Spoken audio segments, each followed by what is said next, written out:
তারা বলে যে ভারতের ডিকশনারিতে পশ্চিম বলতে কিছু নাই।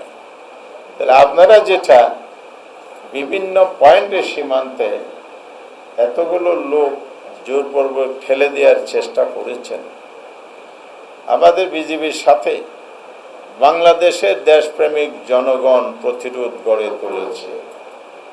তারা যদি ঐক্যবদ্ধ প্রতিরোধ গড়ে না তুলত, তাহলে এতদিনে ভারত তাদের দেশের অনেক নাগরিক বা তাদের দেশে বসবাস করে অনেক লোককে বাংলাদেশকে ঠেলে দিয়ে পশ্চিমের ব্যবস্থা করত, এবং ইতিমধ্যে কিছু কিছু জায়গায় পশ্চিম হয়েছে। সীমান্তে মার্চ, এপ্রিল ও মে 3 মাসে 50-এরও অধিক স্পটে সীমান্ত এলাকায় পশ্চিমের ঘটনা ঘটেছে।